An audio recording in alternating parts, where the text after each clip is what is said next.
If you're struggling to get things done and you're juggling between running your music business, taking care of yourself, taking care of your family, juggling your teaching, your performing, and trying to put it all together in a lifestyle that doesn't put you in complete state of imbalance, this episode is for you. I'm going to share with you the most important strategies that have helped me and my clients buy back their time by learning how to think as investors in their business. Let's dive in.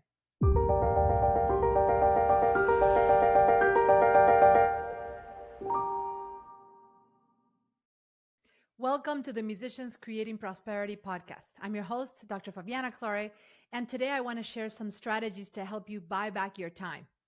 One of the things that I've struggled throughout my life, and it's an ongoing process, is really understanding how to use my time more efficiently and how to make the best decisions around what to focus on when I have time. And the question isn't just how to win back your time, but also then once you do have your time, how do you make sure you are reinvesting it in the right type of activities? And so, as I have been evolving in my journey as an entrepreneur, as a musician, and eventually becoming a mother and a wife, eventually, all these things that have kind of shifted my day to day duties and obligations, uh, I've learned so many different skills. And maybe you can relate to this. I've learned to cook. I've learned to, run a business. I've learned to, take care of my family. I've learned to uh, guide my clients. I've learned to improve my marketing skills, my communication skills, my financial management skills. And in each step of the way, the more I learned, the more I wanted to implement what I had learned and do what I had learned. And so as I was starting my first online business, the first year of my online business, back in 2020, I went through a very, very intense growth spurt, if you will, of online knowledge and understanding how to write more effective copy online and just build online programs, all the things that are a part of just building a successful online business. But I realized within the first 6 months or so that I was working very, very hard and I was doing a lot of what I had learned. And because I had learned these skills, they were new and exciting. I had learned how to use tools like Canva, a little bit of Photoshop, email marketing softwares, all the things that are required when you're just starting out as an online entrepreneur were things that I had learned. And so I was excited to implement them and put them into practice, so to speak. But what I didn't realize is that just because I had learned those skills didn't mean that I had to be always the one executing on the things, the one implementing the tasks. And that really took about another year for me to actually make the decision that it wasn't just about learning new skills and implementing those new lessons, but it was important for me to not just learn the skills and take action on them, but also understand whether I should be the one taking action or I should outsource that to someone else who could potentially do it quicker, better, and more efficiently than myself. And the problem with that distinction between learning something and wanting to implement and take action on what you learned versus learning something and then making the decision around whether you're going to be the one implementing it or someone else will on your behalf is that in a way it requires you to be willing to release the control and learn something quickly and then pass it on to someone else. Learn something quickly and then let it go. And it's almost like you feel like, why did I learn this if I'm having to pass it on to someone, right? It feels almost counterintuitive. But the secret to really understanding how to win back your time, to buy back your time, consists in being able to make that distinction. You see, when I realized that although I had learned a lot of great valuable skills around managing my email marketing software, learning how to write a better copy, learning how to write emails, learning how to just manage finances, just because I had learned those things didn't mean that I had to continue doing them. And about a year and a half into running my business and really reaching many points of just burnout and just finding myself trying to juggle too many things, I realized, wait a minute, it's time for me to unlearn what I learned in order to delegate everything and build a new skill set to be able to once again let that go when the time came. In other words, now I crossed six figures. I think it was within the first 6 months of starting this business. And I just kept going, right? And I realized I was getting stuck. I was getting burned out. I was just doing way too many things. And my income was also being like, stalled because I was working in such an inefficient way. And so the moral of the story here is that the only way you're going to be able to buy back your time is when you are willing not just to learn new skills, to jump into unknown territory, to adopt the strategies and the tactics of building an online business, however you learn them, but it's then be able to make the distinction around whether you should be the one implementing these or you should find someone else to do them. Because when you make that distinction, now you are becoming a almost like a traffic controller. Think of it this way. You can distill information, you can absorb knowledge, but then you can decide whether to hold on to it, to execute it yourself, or to pass it on to someone around you. It can be a team member, it can be a family member, someone who's wanting to support you in what you're doing. It does not really matter, even an intern.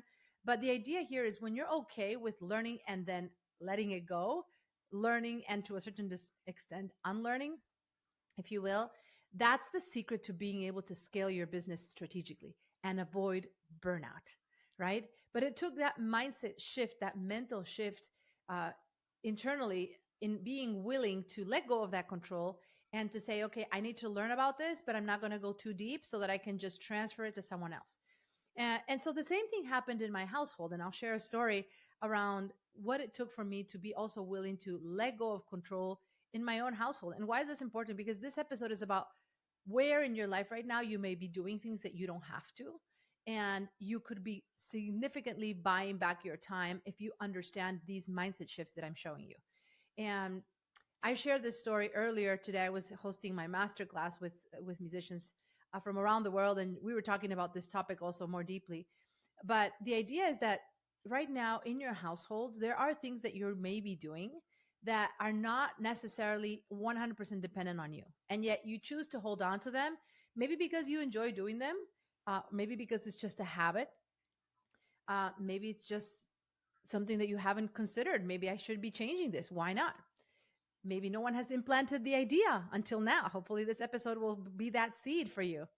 But for the longest time, I grew up in Latin America. Okay, and a great part of my upbringing was in the United States, but also in Bolivia and in Cuba.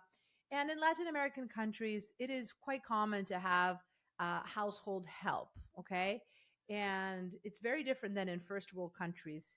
Um, the household help is typically a great support system. Sometimes you can have the household help even living in the same house as you. It's very common. It's part of the culture, let's say, to have household help.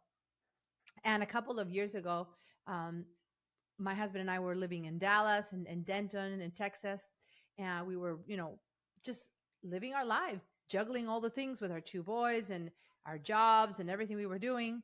And my mom came and visited me.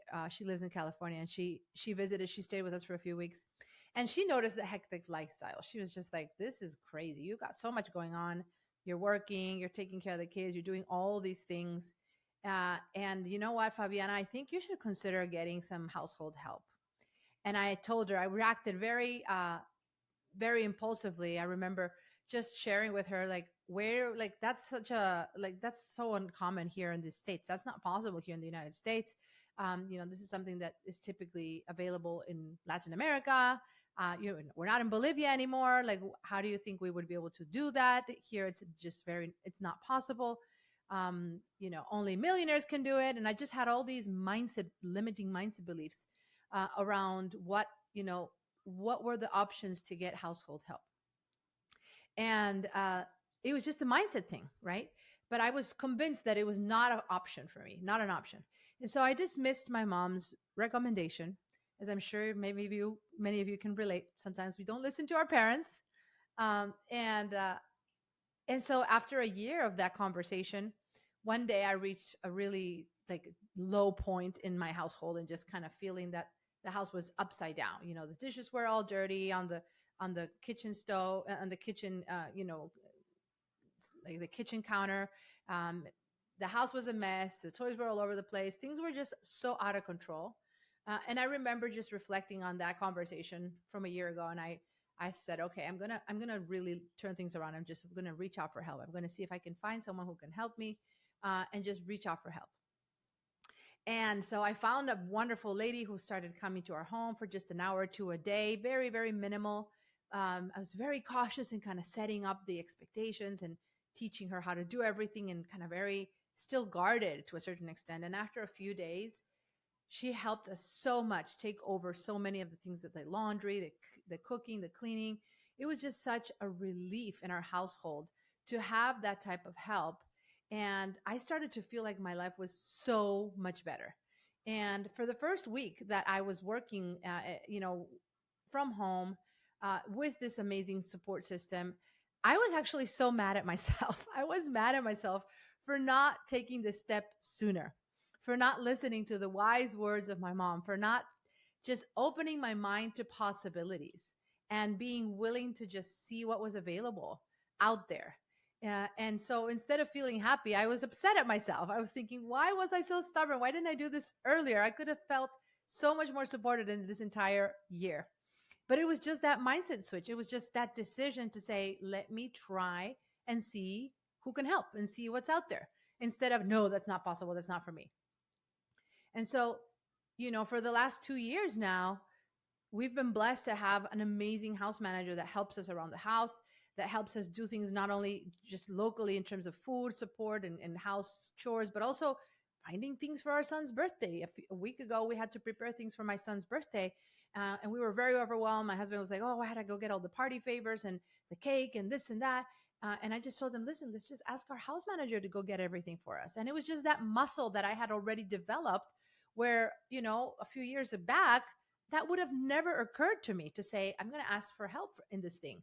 I would have owned that duty and allowed it to weigh on my shoulders until I felt exhausted. And then I would have probably blamed my life circumstances. I would have said, oh, my life is so much, like, there's so much going on. It's so busy. I don't have time for anything. I have to do all these things.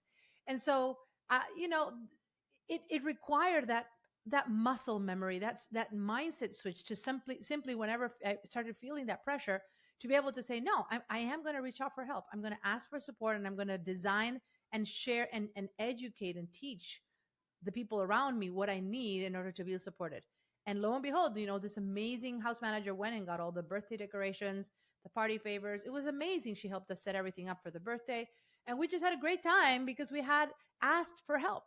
And again, it's not that it has to be someone you hire necessarily, but I think, as musicians, to a certain extent, we've taken pride in being extremely hardworking individuals. We have to practice, practice, practice our instrument, develop that craft, develop this sense of tenacity and grit and hard work. And it has somehow passed on to many, many other areas of our lives. And when we learn how to do something, we want to hold on to it and just do it ourselves.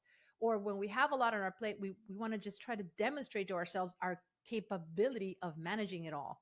And that used to be me up until a few years ago. I'll be honest, I can relate to that because that's how I used to think.